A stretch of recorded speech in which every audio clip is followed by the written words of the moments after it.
I read today was called Vayera, or in other words, and God appeared. In this portion, 3 angels appeared to Abraham. They arrived in the form of 3 men, but they are really angels in disguise and messengers of God. Abraham treats them very well, even though he doesn't realize that they are angels. They advise Abraham and Sarah that they will have a child, even though Sarah is almost 90 years old. Have you ever heard of a 90-year-old having a child? One could say this would really be a miracle. Later on, God tells Abraham that he is going to destroy Sodom and Gomorrah if 10 innocent people aren't found. Sodom is not found innocent, so Abraham's nephew Lot is instructed to leave and bring his family with him. God tells them that they cannot look back while fleeing. Lot's wife looks back and she turns into a crystal salt pillar, so only Lot and his daughters survive. Since Lot's wife didn't listen to God, the outcomes of her action were obviously not good. Before God can keep the promise he's made to Abraham and Sarah, the king of Philistines, Abimelech, tries to get Sarah to join his harem, but thanks to God's help, she is released unharmed. Then, thanks to God's help, Abraham and Sarah finally have their child, Isaac, so God fulfills his promise once again. When Isaac is born, I'm just telling you, don't staple this. We're not supposed to staple this. I'm just telling you. When Isaac is born, Abraham's other son, Ishmael, and his mother, Hagar, are kicked out. Eventually, Abraham and Abimelech make a peace treaty as well. At the end of the Torah portion, Abraham is told to sacrifice Isaac as a final test of his faith. He listens to God and is about to sacrifice Isaac, but God stops him. The trust between them grows stronger from this. Perhaps Abraham is really willing to follow any of God's commands. Within the many lessons from these stories, I believe that decision-making is a key part of my Torah portion. The Torah teaches that the decisions that you make always have an impact on what's next to come. In the portion, God instructs Lot and his family to leave Sodom and to not look back while fleeing. While fleeing Sodom, Lot's wife decides to look back.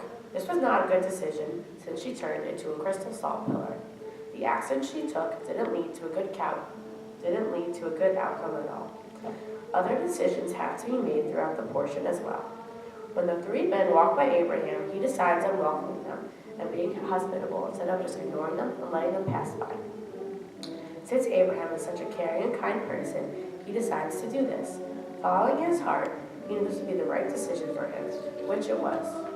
Another big decision Abraham has to make is to send away his son Ishmael.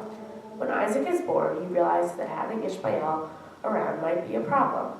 Even though Ishmael is still a son, Isaac was the gift from God that they had been waiting for. Abraham has to think what would be best for Isaac, and that is not having Ishmael around. Abraham also had to make an extremely difficult decision on whether to sacrifice his son Isaac when God commands him to.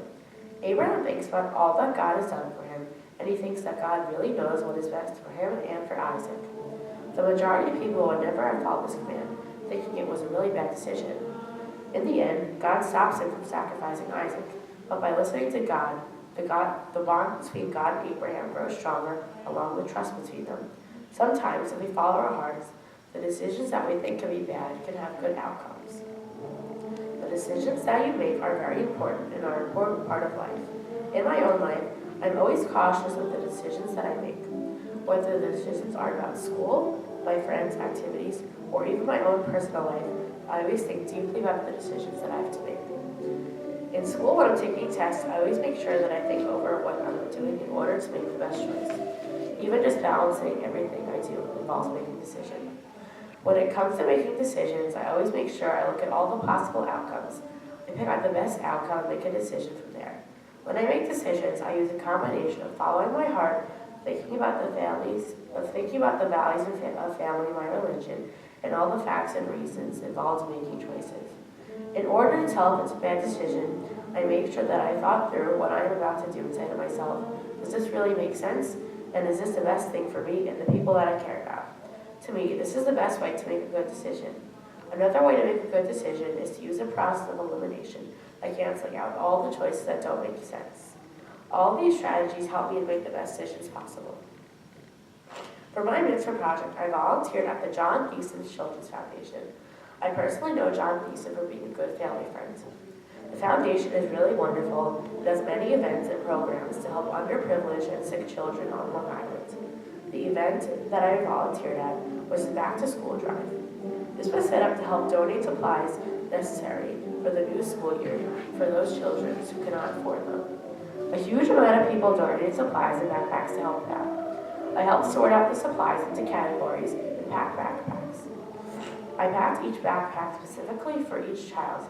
Depending on the gender, age, and some special requests, I packed each bag according to their needs. This event helped so many families who can't afford school supplies.